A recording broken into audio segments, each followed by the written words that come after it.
All right. Well, good morning, everybody. It is right in the middle of the month. It is Tuesday, June 15th, roughly 8:02 in the a.m. We are here at Fairbanks Economic Development Corporation for our Energy for All Alaska Task Force meeting. Our guest today is Mr. Gary Newman. If we could all take just one moment for some quiet applause. Mr. Newman achieved re-election to the GBEA board recently. So yes, congratulations, Mr. Newman. Congratulations to our electric cooperative. And along that vein, Mr. Newman is here to give us a presentation on the history of electricity and electric service here in the interior of Alaska and throughout our community here in Fairbanks. So, Mr. Newman, without further ado, please, the floor is yours. Well, thank you, Mr. Stewart. This is actually just kind of a brief look at it, at the history of how we got electricity in Fairbanks and kind of as it's branched out into a bit of the interior, at least on the road system. It's not a comprehensive look at it, but I will tell you where it first started. Going through some old materials, I ran across a calendar that we did in 1996 for our 50th anniversary. And on that calendar, they had on this day, for each month, what happened that month in our history. And as our 75th was coming up, I said, you know, this probably needs to be updated.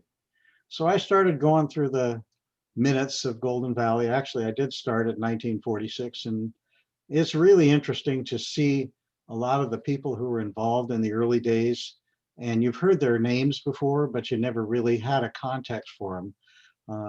And then I also looked and saw what some of the electric rates were back then. And in the process of trying to figure out what's happened since, we all go down these rabbit holes. So this is kind of the outgrowth of one of those rabbit holes.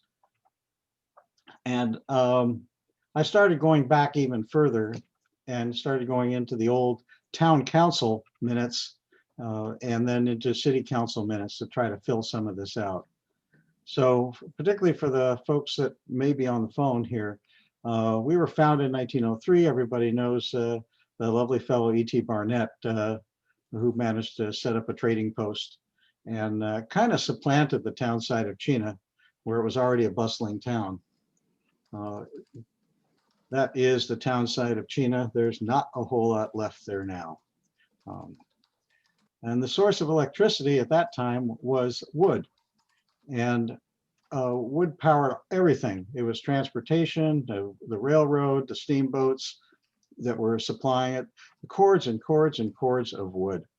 It was quite amazing how much wood they must have cleared. I'd be interested in seeing if we had pictures of showing just some aerial shots of showing what was there before and what was there after. I'm not sure that the before was there.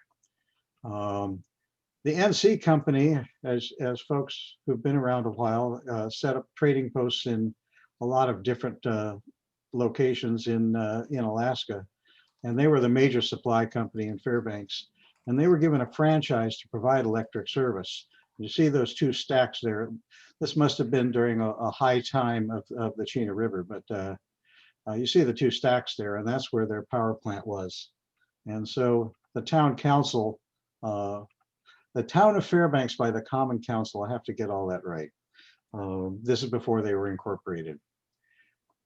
And in 1908, there was a population of 5,000 people. In 1913, the NC company burned 8,500 cords of wood to generate electricity. And then the gold boom faded in the early 1920s and the population dropped even further. But it was revived with the 1923 completion of the Alaska Railroad that made it possible to transport coal from Healy to Fairbanks. Gary, if I may start with the questions. Sure. Well, actually more of a statement regarding wood. I mean, I think we've all seen pictures of what it looked like around this era, and it almost looked like the surface of the moon. And I guess now I can kind of see a bit more why. because people were burning wood for not only heat, but if they were using it for the electric generation too, that's quite a bit of timber. And I was told that like there's almost no trees here in like Fairbanks, like kind of around the city, that's like younger than 80 years old, or excuse me, there are older than 80 years old, because that would have been when they were allowed to start to regrow. That makes perfect sense. So this is an example of what wood-fired electricity was costing. If the first 50 kilowatts was 30 cents a kilowatt, and then it went down to 20 cents a kilowatt, and with a flat rate. I'm not sure if the flat rate was on top of it, or where you had to, when you first burned your bunch of kilowatts, then you got to that level.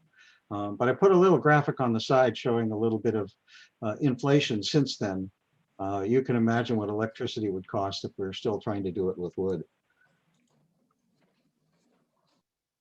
I I get a kick out of going through these old town council minutes. You see the names of people who you know their roads named after now, and you kind of have a sense of what role they played. Anyway, in 1923, we did get the railroad, and President Warren Harding came up and hammered the last spike in Nenana. And he died on the way home, either from food poisoning or the stress of travel. So it wasn't successful for him, but it certainly was successful in getting us off of wood for many things in Fairbanks. And the FE company must have known something, because they started setting up dredging operations, which was fueled by coal. And their administration operations and housing were on Illinois Street. And we know about that historic district. And that's essentially where a good part of where Golden Valley is now. They ran a 9.5 megawatt power plant serving their operations, which is pretty good size.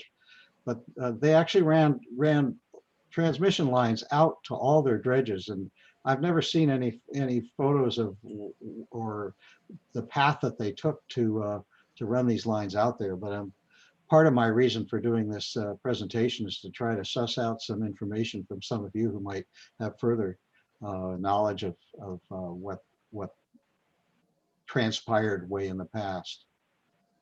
That was a picture of the FE plant. The town of Fairbanks continued to franchise the NC Company to provide electricity in the core of Fairbanks until 1949, when they formed the MUS, the Municipal Utility System, providing sewer and water, telephone, and electric generation and distribution. And that started in 1951. They built their first power plant and succession of Chena 1, Chena 2, 3, 4, and 5, and 6 on Lower 2nd Avenue. And most still exist if they're not in use. Chena 1, I don't think exists anymore. World War II came along and shut down the FE exploration, as it was considered non-essential to the war effort. In 1940, you had Ladd Field, now Fort Wainwright, built with a 4-story coal plant, picture you see on the display here. In 1954, they built a new coal plant for heat and power, and it's still in use, but they are seeking replacement. Eielson Air Force Base had a 20 megawatt coal plant in 1952 that was replaced with a 37 megawatt coal plant in 1972. Delta Fort Greely built a 20.2 megawatt nuclear power plant that took 4 years to complete in 1962. It was a GE small modular -1A, basically serial number 1, operated only 10 years to supply heat and electricity.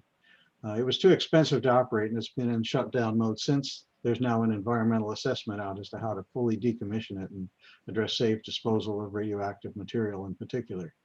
And right now we do supply electricity to Fort Greely. Doyon Utilities covers some of that area. It's a little bit fuzzy in my world. That's something else I need to follow up on. University of Alaska was on its own for electricity as the Ag School of College of School and Mines before becoming the University of Alaska. It was like Fairbanks small wood-fired power plants, 7 kW, 15 kW in the 1920s. And then President Bunnell authorized a 50 kW generator for heat and electricity.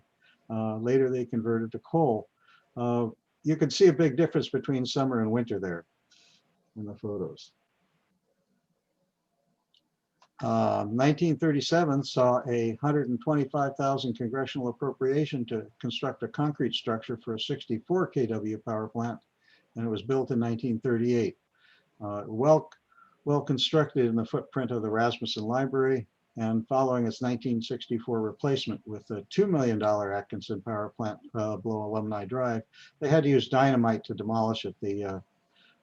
It was super well cured.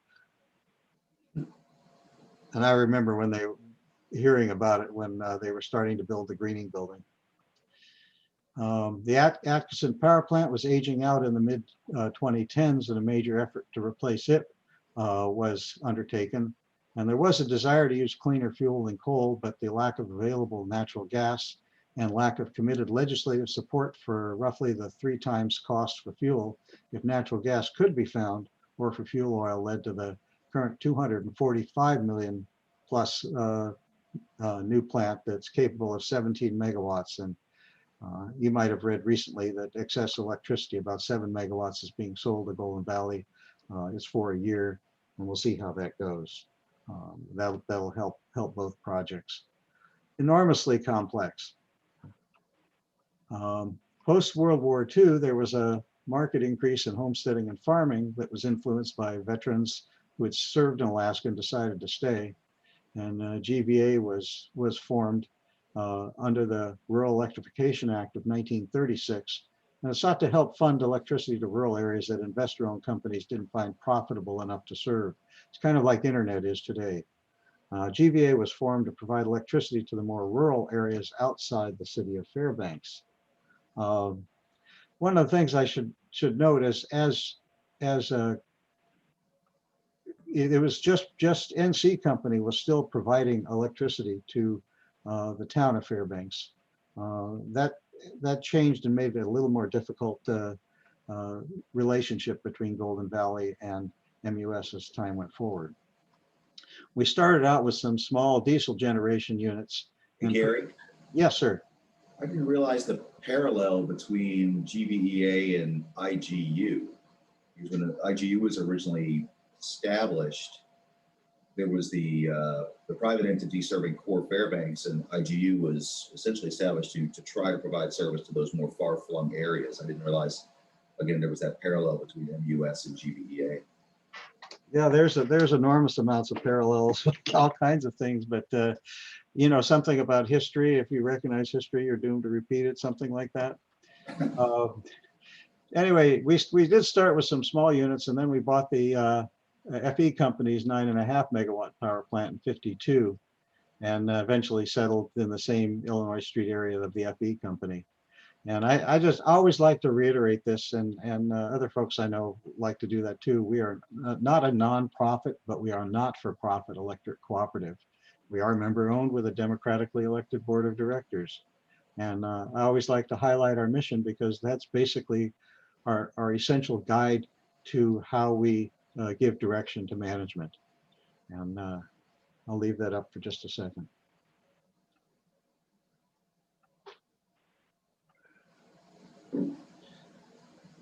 And carrying on in celebration of our history, this is from the 20-year anniversary, also showing a little bit of how we progressed since 1945, 46 is when we first really were incorporated.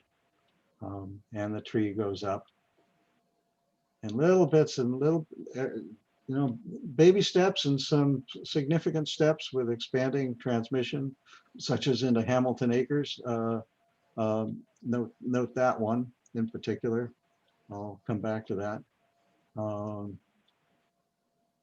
in 1968, we had 300 total members. We have 36,000 now. That's quite a change.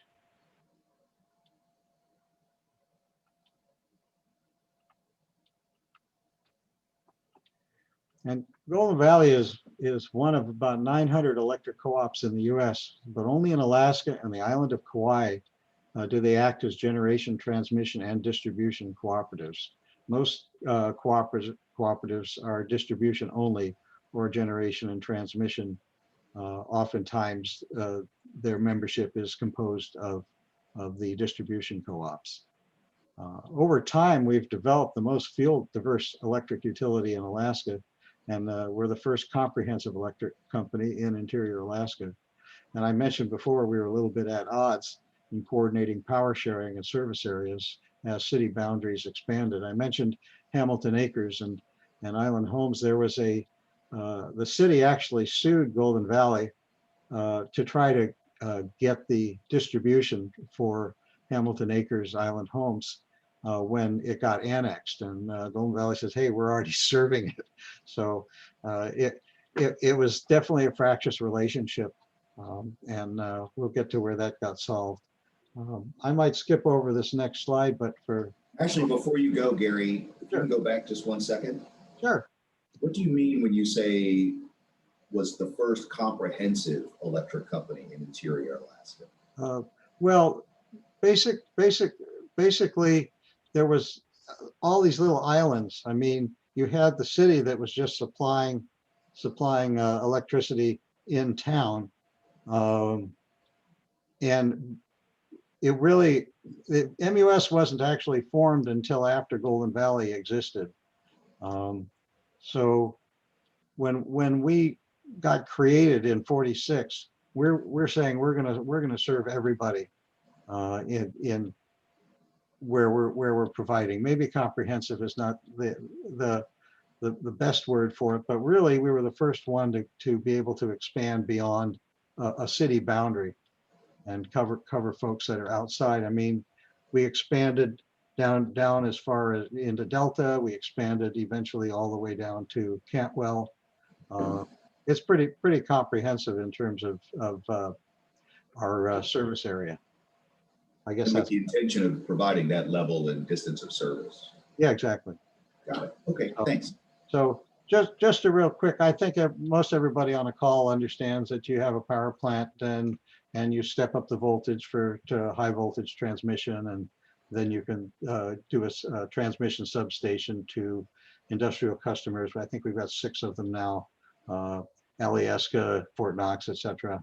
And then it gets down to distribution, which is lower voltage, and that's where most folks get that level of service. So I'll skip past that one.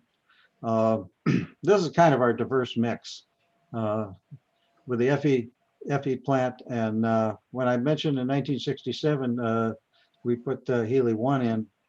As I going through the minutes in the late 50s, the board was seriously considering and pursuing a nuclear power plant, probably to be sited in Fairbanks, not in Esther, Mike, just for your reference, but somewhere in Fairbanks. And they pursued it pretty hard, and GE was pushing pretty hard too. But the Rural Electrification Administration, from whom we to borrow the money, said, nah, too risky. So Healy 1 was actually a substitute for a nuclear power plant. And actually we were pushing electric everything back then. We had a appliance store where we were selling electric appliances, and we were kind of in competition with a couple of appliance dealers, and there was a little bit of fractious stuff, and that finally got shut down as we're heading into the pipeline, and we didn't have enough, and some of those folks had installed electric heat, and there was some conversion efforts that had to go through to be able to kind of make it more feasible for us to provide electricity during the pipeline. So we did add a couple of 18 megawatt diesel units that are on the Golden Valley campus called the Zenders. And I wondered what the Zenders were, and it turns out that they owned a homestead that was in that same area. And it's actually there's a little residential development right across Noise Slough, and it incorporated a lot of that stuff. And I'm not sure exactly if Zender units are sitting on the old Zender homestead, but it was adjacent to the FE property. So that's where Zender came from. And then the pipeline continued, and Fairbanks started expanded. So we put in these GE frame 7 power plants, 260 megawatts. And for those who may not be aware, you always want to have what they call N-1, which is you always want to have one of your largest units, your largest unit, you always want to have a backup for that in case that unit goes down, so you can continue to provide electricity. And folks that have been around a while too will remember the Railbelt Energy Fund. That funded the Northern Transmission Intertie that was allowing 70 megawatts of South Central utilities to come up, and then later in 1991 for Bradley Lake Hydro. There was supposed to be a Southern Intertie, and I think pretty much it's probably fair to say that Anchorage and Homer and those folks down there couldn't agree, and they never built it. And I see plans now that are coming from Alaska Energy Authority that is trying to basically finish that Southern Transmission Intertie that with the proposals for the infrastructure bill that we'll see if something comes from that. And in 1997, we bought the distribution of MUS when they sold off. Aurora bought the coal plant, and then we also bought Chena 6, which was portable enough, and we moved it down to Delta as kind of a resilient backup. And we don't use it very much, and that's good because it's actually fairly expensive to run.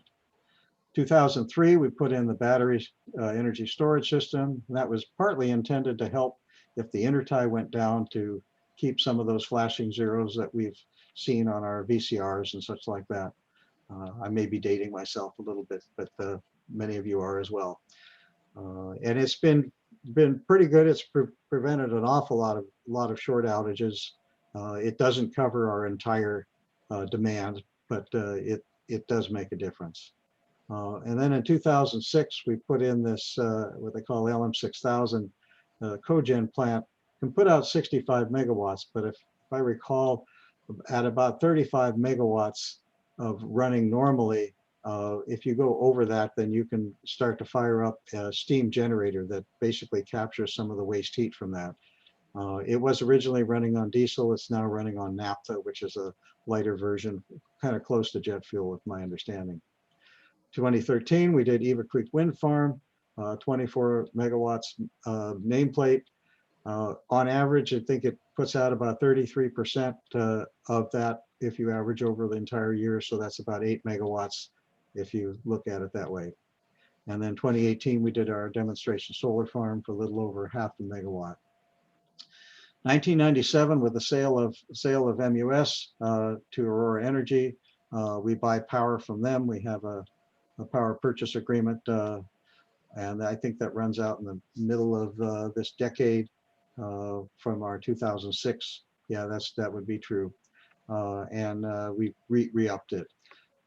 And we get up to 80 megawatts across the intertie now. I said 70 before. They put some static VAR compensators on there to help be able to stabilize the energy. But keep in mind, you say 80 megawatts, there's line loss involved, and 5 to 7% is maybe lost with line loss. So it's at 138 kilovolts right now. It was the towers were built with up to 320, if I recall, but it was never energized at that level.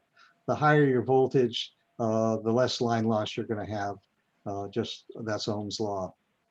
And then we also get 20 megawatts from Bradley's Lake Hydro, and then there was a diversion that was completed last year, and we'll be taking extra water from that in 2022. And we buy from Mike Kraft's Delta Wind Farm. Gary? 2 megawatts. Yes, sir. Yeah, I had a brief question. I was surprised you mentioned in terms of being able to get our electricity coming up the intertie, that it was only in the range of 5, 6, 7% losses with going that essentially 500 miles, Bradley Lake. I don't know. I'm not talking Bradley. I was just thinking of what our average line loss is on that, and the numbers I've seen, and I could stand corrected. There, we throw lots of numbers around, but I don't know about coming from Bradley. Probably, if you're trying to measure electrons, it's actually not coming all the way from there. It kind of get exchanged as you go through the various utilities through Homer, if you're coming through Homer's intertie, or if there's a separate tie line, that transmission line that goes from Bradley Lake that ties into the northern Kenai. If everybody is on the line at the same time, the actual electricity may be coming from MEA, it may be coming from Chugach. Does that make sense? Yes, yes, I was just surprised, and it'd be interesting. The whole point about line losses is why we didn't use energy from Prudhoe Bay and ship it 500 miles to Fairbanks. It's not viable, but I don't honestly know the engineering, lines there. Anyway, That's cool. a good Yep. question. That's a good question. Something to pursue. Yeah, yes, thank you. So kind of looking at the big picture, and some folks say, well, we always have big ideas, but even prior to statehood, we were always seen as a resource breadbasket, from the sea otters to forestry to fishing, etc. But for electricity, the first that I saw was the proposed Rampart Dam that was going to generate up to 6 gigawatts and stimulate such industry as aluminum smelting. And it was proposed in the mid-50s, but the final nail in the coffin was in 1978 from federal OMB to the Secretary of the Army. And it seems rather understated, that basically that the improvement of the Rampart Dam site is not advisable at this time. But I'll show you where it covers. It was the size of Lake Erie. And you can see Fort Yukon here, right snap dab in the middle, and all the way from Rampart all the way pretty much to the Canadian border. And this whole area here is the watershed it'd be taking it from.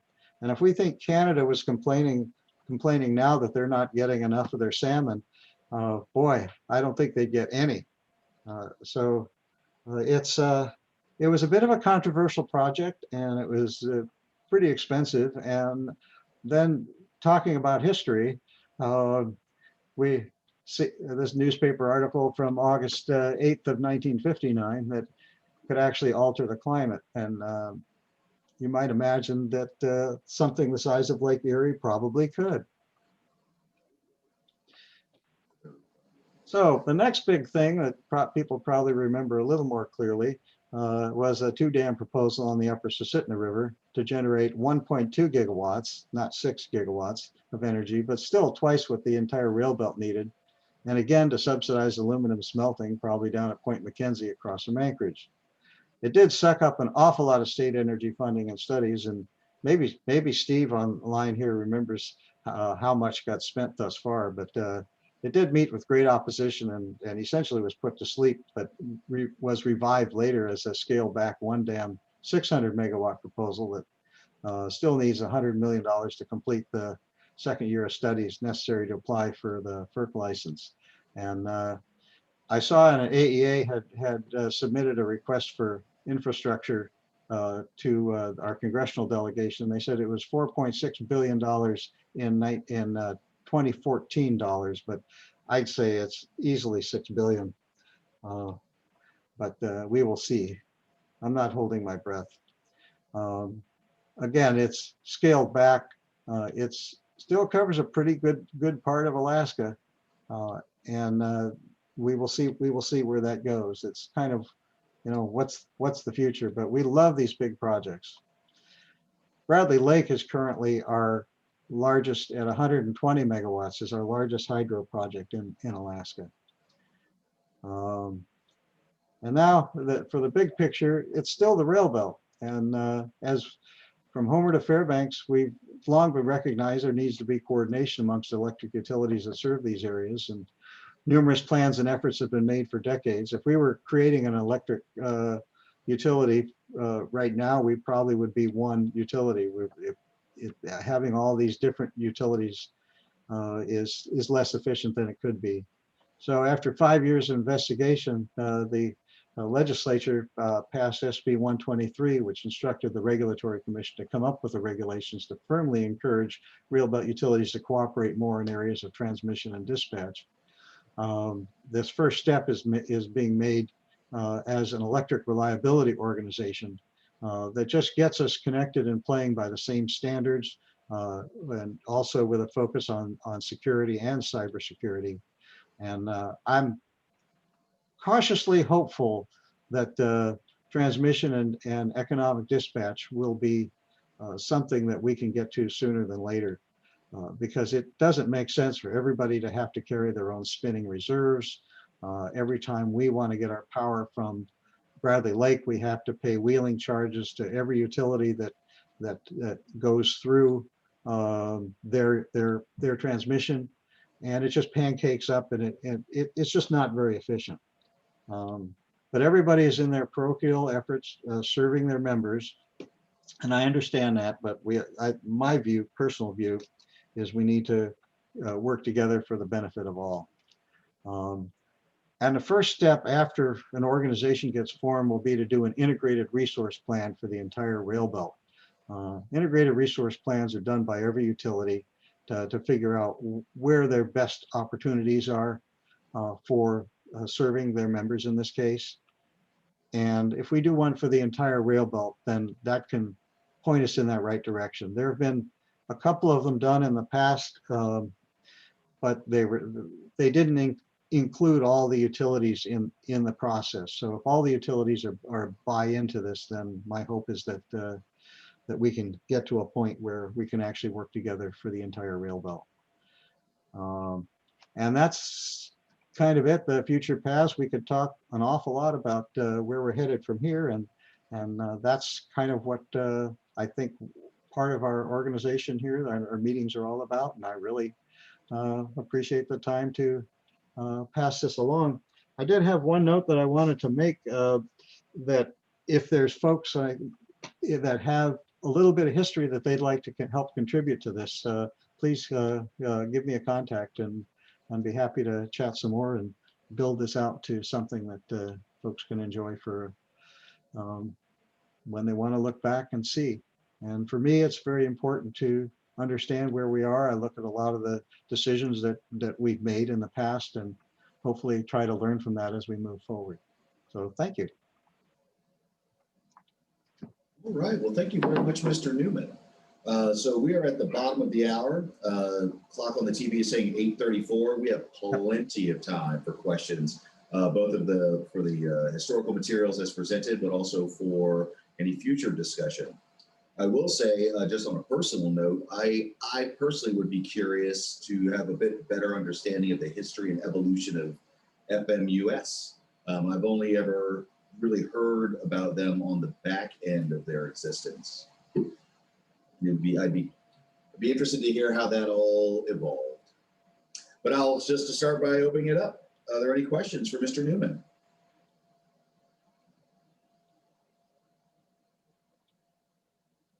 Mr. Music, I see you. Yes, please, fire away. This is Mike Music. Gary, you briefly mentioned the power plants that were serving the dredges, the 8 or 10 dredges that were in the Fairbanks Interior. Mm-hmm. And I'm wondering if you see that time again in the horizon, especially for placer mining. It seems to make sense to me that the dredges and the conveyors that were used out here in Esther, for example, meant that there was no combustion happening at the site of the actual mining going on, or very little in the scheme of things. I can see that perhaps happening more in the future as we diverge from fossil fuels to total electric for everything, transportation, infrastructure, and so on. Are we planning, is Golden Valley planning for much, much more electric capability in the near future or distant future? Well, the one thing I can say, I don't know about setting up more dredges and such, but I think Rick Soley was on, but the Tower Hill mine was one potential. I think that was probably the largest potential that we'd seen in terms of large industrial use. And at the time, when Golden Valley expanded their territory to include Live and Good, they basically had said at the time that they would build something new to provide that generation. And of course, things changed, and Tower Hill mine isn't yet given us any notice that I know of that they're ready to proceed with that. So I honestly don't know.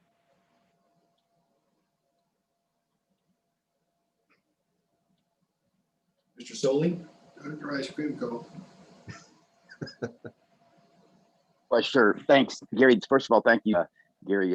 That was a wonderful historical talk, and just appreciate walking through the history of town and how Golden Valley is a key part, and into our future, of course. Mike, in response to your question, I think the short answer is there's no plans for needed extra generation coming out of the mining industry at this time. Of course, I'm affiliated with Tower Hill, and we're still at the feasibility stage, and that's were we to advance that project, there'd be a process for Valley has included Live and Good in their service area, as Gary mentioned. So, but I think under Golden Valley's current configuration, there's the capacity for that. But just in general in the industry, most mines take a long time to come from beginning to into production and then to maturity. 17 years is the kind of typical exploration to production. So nothing. We would probably be the closest thing to any new generation. Obviously, just the continued operation of Fort Knox is a big part of the Golden Valley power demand, and their future plans are very important for Golden Valley and the members. Anyway, that's kind of a rambling answer, and it's probably as close as I can get to giving you some response. Clark, did you have something? Yes, sir. Thank you. In a way, it's kind of similar to this. I was wondering about further progression of GVA and electrical coverage, potentially going farther down the Rich in particular. Part of that would be redundancy, that it could tie in and then have two different, paths. And again, that helps spinning reserve, et cetera. Anything particularly out on the not far horizon, but near horizon of either going out to Tok, or if you go down the Rich, I don't think you're going to be real eager to worry about Paxson, but can they get to Glen Allen and tie in with what now currently is handled in Valdez, et cetera? Just wondered on that kind of even farther future. Well, there is a proposal, and the board did endorse something they call the road belt, which would basically go from Sutton to Glen Allen, tie into Copper Valley, and then tie in with Tok, and then come up and tie back in for that exact purpose of redundancy and resilience. Because if the intertie goes down and we're depending more on South Central energy for our grid, then if we would have that alternate path. That's not what I saw when I looked at what Alaska Energy Authority proposed to the congressional delegation with the infrastructure bill. They basically were talking about repowering the existing intertie to a higher voltage. But again, either project is pretty sizable. Copper Valley, of course, would be very interested in that, and I think we would too. But show me the money. $500 million. Rich. Who knows? No. Rich, I see that you are off mute. Do you have a question, sir, or comment? Gary has had several conversations with a group that I work with, and about the possibility and prospect of electric cars and how the utilities would handle charging stations and things like that. I mean, it's a totally different aspect of what the electric potential of the future might be. I don't know how much this is going to happen. I look around and just can't visualize a great transition in the short haul here from our fossil fuel cars. But looking ahead, you'd have to have power stations, power recharge stations for electric cars. And he points out some very interesting things about how second sales of, it's not like fossil fuels, second sales of electricity that's utility generated is a problem. So could you talk about that a little bit, Gary? Well, it's very timely, Rich, because I just saw a press release from Alaska Energy Authority that they're planning on awarding some of the VW money, the Volkswagen, overstating how great they were at mitigating pollution, $1.1 million toward charging stations along the Parks Highway. And I think the Regulatory Commission of Alaska, RCA, is wrestling with the fact that those charging stations, where they're located at Three Bears and Healy or whatever, are not considered public utilities because in a sense they're selling electricity. That is one hurdle they need to get through, and whether they need to modify some regulations to allow for that, I'm sure that they will, because it seems fairly obvious. But you're right, it's a new animal. There's a lot of different ways that utilities around the country are handling that, whether it be giving a demand holiday, because when you use certainly the DC chargers are up to 50 amps. You're a little commercial entity, you suddenly find that your demand charge kicks in, and that's probably, it's only for a short period of time, but there's a lot of tinkering that needs to get done to work through it all, and I'm sure we will, because it has to happen. So Gary, you may not be able to touch this one because it'll likely be a consideration before the board, but I'm thinking about this reliability and integration entity. Just watching the presentation, it would almost seem like if an investment was going to be made that would be best for Fairbanks, that it would be deconstraining Bradley Lake and that hydropower down on the Kenai. Because it almost sounds like, again, we have a super highway that runs from essentially Anchorage to Fairbanks, but before Bradley Lake Power can get to the super highway, it has to go down everybody's little in-town toll road. Any thoughts? Well, I think progress is being made. Alaska Energy Authority bought what they call the SSQ line, essentially from Soldotna to Quartz Creek, which goes through the Cooper Lake area, where it used to be owned by Homer Electric, but it really wasn't of much use to them once they stopped buying all their power from Chugach. So it was kind of an orphan, and it had some real constraints on it. And of course, during the fire they had a couple years ago, it got damaged, and that's where we saw our rates skyrocket, because we were not able to get our Bradley power, and everybody else suffered that way as well, except for Homer. And they actually had to spill water off of Bradley. They had too much storage, if you will. So Alaska Energy Authority bought it, and one of the ideas is that they're going to be trying to upgrade it. And in what they submitted to the congressional delegation was doing a number of upgrades of transmission in that area.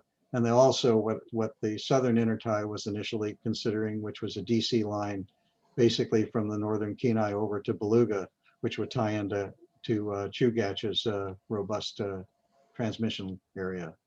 So I don't know if that answers your question, but stay tuned. I think is what I had my last slide as. So yeah, it's one of the most important constraints that we need to deal with.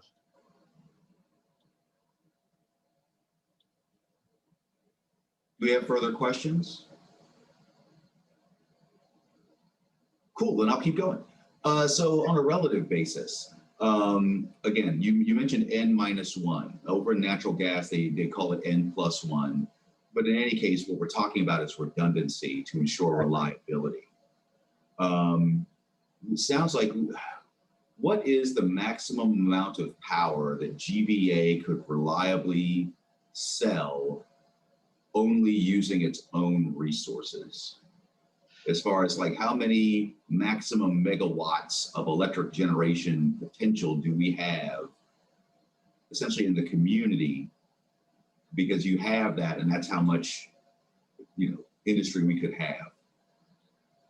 My guess is around 360. Meadow might be able to pull up the numbers. I could go back to that slide that showed what we had maximum. It's if you discount the one largest unit that we have, then that's probably a little bit less. But we have plenty of generation. It's just a matter of what's the most efficient and what's the most economic. Yeah. The only reason I ask is, again, when we start talking about electric vehicles, again, cost is an object. In this case, I was very much struck by your slide that talked about the historical rates up to 39 cents back in the 20s. That's incredibly high. I wonder who was able to use it, or if everybody just had like one light bulb in their house. Well, they probably didn't have the same amount of usage that we have today.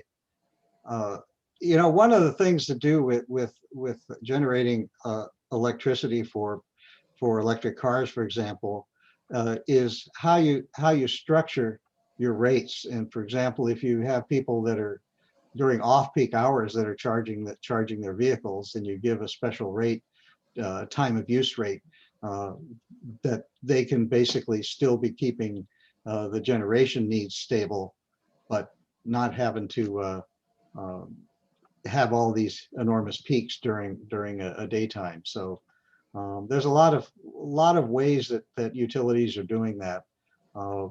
There's one utility I'm particularly fond of, Delaware Electric Cooperative, has, I think, about 160,000 members compared to our 36,000 members.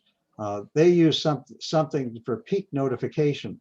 So if you had to start up a really expensive form of generation because your demand was getting up there, they had a little device that was in your house you could plug in anywhere, and a little red light would come on and said, basically, please conserve. They also had a time of use rate for folks, and they found that actually the little light was as efficient as the time of use rate, which requires a tariff and all that kind of stuff. They've gone to a little more sophisticated in-home display now, but there's ways of leveling that out, Jomo. And so I'm not overly worried about that at this point, but it's something we definitely have to consider as the use of electric cars or heat pumps, whatever, come along. There's also a form of energy called distributed energy. And that is, for example, from our SNAP producers. And that's something that, again, it gets more complex in trying to put it all together. But where we can actually rely on a certain amount of production, it's depending on what's available. You could say somebody wants a cheaper rate. Well, can we use your electric hot water heater as a storage to provide a little bit extra? So as you get into the distributed end of things, it's more complicated, but it is possible to mitigate some of those concerns.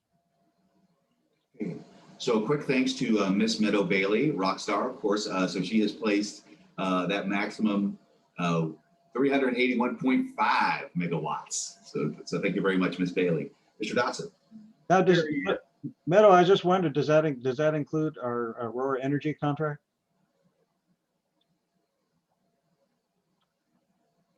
No, that's just looking at what our generation fleet is. Okay. Gary, a lot of discussion about the cost of production of electricity.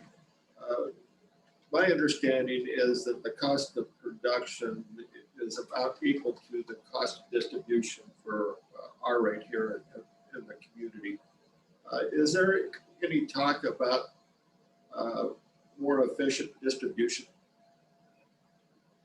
I don't know that that's entirely true, Jim. When we think about the two rates that you see on your bill, which is you see the utility rate and you see the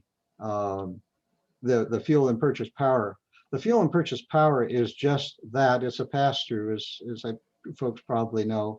But that doesn't include the cost of maintaining and operating the power plants.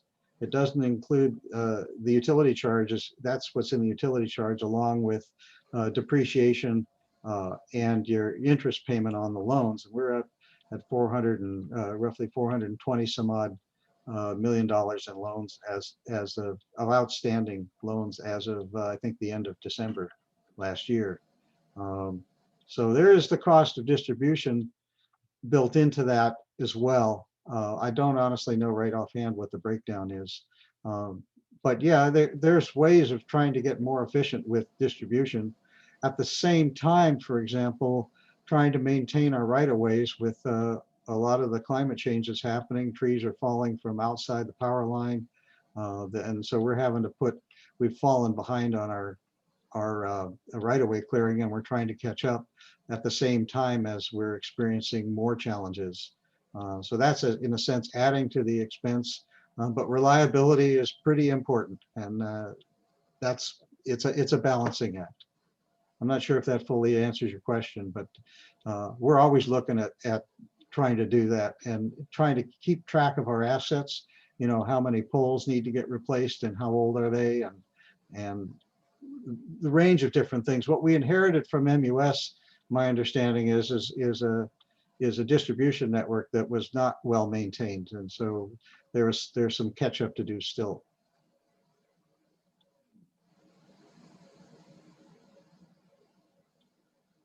Does that answer your question? Anything from you, Alex?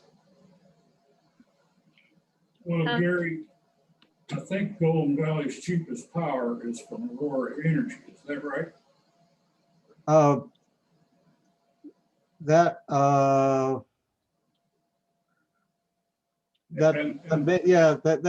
I'm not sure exactly. Actually, Bradley is probably our cheapest power. Yeah. Well, Golden Valley probably, or Aurora Energy has a coal plant that's probably in the range of 75% efficient because of the distributed heat off the generators. And that's an efficiency that is in today's power circles, that's overlooked. They're just, in other words, in North Pole, those gas generators are probably at the very maximum 50% efficient, but they start at about 28%, and the rest of it goes up the stack. It seems to me like in the future, there's got to be more emphasis on efficiency of generation, the use of the waste heat somehow, cogeneration. Yeah, I would agree. You know that well, our LM6000 in North Pole does utilize the steam turbine to capture more of the waste heat. You know, I saw a lot of this in the villages actually when I was working weatherization for Tanana Chiefs, and they would be able to supply waste heat from their generation to the schools. Or to they had a central laundromat water facility. That's cogeneration makes great sense if you could have the infrastructure. I mean, MUS originally had steam running downtown, and they still do, but the hot water has been distributed. I'm not sure exactly how far it's gone, but get the most out of your energy and be as efficient as you can is really what you need to do. Well, what's the future in that for Golden Valley? What project would they be considering for cogeneration? Well, that probably gets out of what I can talk about now, but as one, we haven't made any decisions, and I'll just have to leave it there. Oh, that was going to be my question: is have you been approached, or has GVA been approached for use of, again, what they call waste heat down in warmer climates, are very valuable BTUs up here? Again, I'm gonna stay in my lane on this one, okay? Oh, good. Well, that implies that there is something cooking, and that's good. You can Someone had take tried to it any take way you themselves- want. Someone had tried to take themselves off mute to ask a question when I jumped to Ron. If you'd like to try again, the floor is yours. That was me, Diane. Hi, Ms. Preston, please. I'm just curious, Gary, about that gap between Glenelg and North. And if there is any discussion about bridging that gap in the line that would make a complete circle, would there be some advantage to that? And is that something GVA is considering? Well, I don't think it's anything that we've endorsed the project, but it's not something that we've proposed funding at this point. That's the road belt. It runs from Sutton to Glen Allen and then eventually up to Fairbanks or up to Delta anyway to tie in. That's called the road belt. And I don't know, maybe Jomo, that would be a good topic for future discussion. I think that would be a very interesting project to discuss. Yeah, absolutely. Because I mean, there's a lot that is evolving. You know, I mean, this is there's a lot in play at this juncture, and you know, as Jim and Jomo, as I've shared with the group, you know, the board is you know, dealing with a generation strategic directive that you know, it really is a legacy decision. And there are lots of implications associated with it. But man, I tell you, if you had a redundancy, if you had a road belt and we were to upsize the existing intertie, it's a game changer. You know, the limitation on the existing intertie is it's a 138. If it's a 230, you can bring up a lot more energy up the intertie. Line losses are significantly less. Just changes the dynamics. If we have the road belt, you know, we have four military bases in our service area. You know, being able to have that redundancy is certainly something DOE is focused on. So you would have, you know, there's a lot going on. You know, I'll talk a little bit today at the chamber. You know, we're evaluating a whole bunch of things, micro nukes. You know, we did an RFI for renewables. You know, all of those things that are going on. And, you know, what Gary did talk about is the fact that, and Lou's here as well. I see, you know, Lou's participating in the RRCIC process, the implementation committee for the Reliability Council. You know, that's a game changer. You know, because we're looking at things holistically, something we should have done years past. You know, Gary talked about that a little briefly. But we're at where we're at, and, you know, we got to make the decisions and figure out how to for us to, you know, how to ensure that we serve our members most effectively for the next 75 years. This is Ron up in Fairbanks. Are you able to hear me? Please go ahead, Ron. You're right there.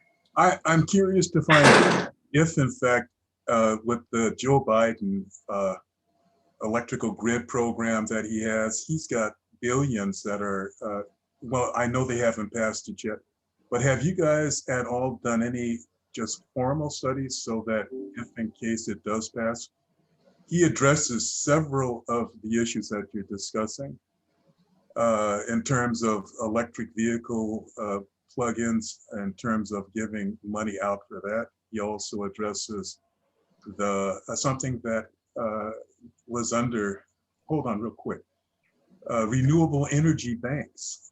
And again, this is something that banks are doing, but why is it that if they can sell bonds, the state or local boroughs cannot?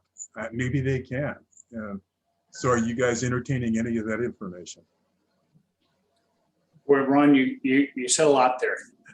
I can tell you that NRECA, you know, Golden Valley is very plugged in with NRECA, you know, AEA. AEA submitted a list of Alaska-centric projects, you know, to the administration for funding under the infrastructure plan, you know, funding program. You know, we are as a statewide rail belt, you know, submitting lots of projects. I think the road belt is also one of those. not IGU, but Alaska, the Alaska Gas Line, is seeking funding. For all of us who have lived in interior Alaska for a very long time, we understand that low-cost energy is critical to, the development and the ability of interior Alaska to sustain itself. We got to figure out how best to do it. We got to embrace opportunities when they come up, and so we're doing. So the short answer is yes, we're doing it. I have not thought how we could get additional funding through bonds or any other financial vehicles to build out the road bill and some of the things we're talking about. But we're looking at all sorts of things. So I think Scott Bell, I see Brian Rogers, many have been present on here. Brian's group. I just spoke to Glenn Holdeman yesterday a little bit about financial opportunities under the infrastructure bill. So there's lots going on, and that's the challenge for the board. These are policy decisions. Rick Soley and Gary and the other board members have a lot on their plate. So we're looking at all of it. And when we get done with what's on our plate, we give it to you and say, thanks. make it so, number two. Yeah. Hey, listen, I apologize. I'm late for a meeting here, but certainly if there are any follow-up questions, Jomo or Jim, please forward them on. We will. And actually, while you're here, I will further that plug. So yes, I'm happy to say that Mr. Burns, President Burns, is going to be the guest of the Chamber of Commerce. Those meetings are at noon, and they are still accessible via the internet. So you can simply go to the Chamber website to get the login information, so you can watch that discussion. And I can tell you, sir, that I will be, now that you've reminded me that you will be. Yeah. Well, and my presentation is really kind of a little bit about the Golden Valley's past, present, and kind of the focus of the future. It takes a hell of a lot more than 20 minutes to really focus on a lot of stuff. So it's going to be a high-level presentation, but absolutely, you're welcome at our board meetings anytime. We're your co-op, and the decisions that we make, impact you. I mean, it's your dollars, it's your future. So, we know that we play a major role, as Jim and FEDC will tell you, we play a major role in this economy and the future of interior Alaska. So we want to make sure we do it right. Well, actually, I'll go ahead and forward that or second that plug as well. I've myself attended a couple GVEA board meetings. We just had another staffer who was attending GVEA board meetings. They are open to the public. And you are very welcoming. It's neat to hear you guys juggle an enormous amount of stuff, and it's amazing. It's really, frankly, it's just amazing that you do juggle them and so successfully, providing safe, reliable, cost-effective service of a economy necessary commodity. Well, we don't do it alone. We've got great partners. We've got Usability. We've got Petrostar. It's it's not anything that we can do on our own, and so the next 75 years is going to take similar partnerships. But as we've all said, the electric industry of today is not going to be the electric industry of tomorrow, and so we need to really be focused on embracing long-term sustainable projects. Well, okay, hey, thanks everybody. Very really interesting historical perspective. So I will tell you that Susan Redland has reached out to Gary. We're going to take Gary's presentation, if he'll share it with us, and we will put it on the Golden Valley's website, because it's a lot of good historical information. So, see you guys. Thank you. I was a little short on the presentation. I had given this a similar presentation to a history class that went on for almost an hour, and I said the big picture, future paths, another time, but another time came a lot sooner. So, all right, we're all excited about the future. Yeah. Okay, see you guys. Well, we'd like to extend a warm thank you to the surprise visit by President Burns. Thank you, Ms. Bailey, for being with us as well, and providing the information, but of course to you, Mr. Newman, Task Force Member and GVA Board Member Gary Newman. Any final thoughts, sir? Pleased if folks enjoyed it, and looking forward to looking a little bit more into deep history and finding out where we've gone well and where we haven't, and maybe we can try and avoid those unsolved opportunities later. So And build for future opportunity. Again, one of the neatest things in that presentation to me was learning that they actually fired the first electric here in this community using logs. They used wood. well, Look at me like that, Jim. It makes sense, but I just hadn't thought of it. Shut up, man. Well, glad that we have that on record. So everyone, so again, thank you very much, Director Newman, much appreciated. For the rest of the order, just know that I do have a couple of reach outs regarding next week and the following week. We will likely take a break for July, as we sometimes do, so you all can just go have fun. But one of the reach outs that I have made is to the Interior Delegation to see if we can't get a post-legislative session and special session after action report regarding the discussions on the budget. And any preliminary they may have. Well, they can highlight the things that they feel need highlighting, either because it's successes or because they want our support, but also get a potential read on what might be coming in the next special session as we try to untangle and resolve our ongoing fiscal challenge. All right, everybody, have a great rest of your week, great weekend, and we'll see you next week. all right, you can stop recording now. I was planning on it, sir. I half the time I forget. No, we can record the band.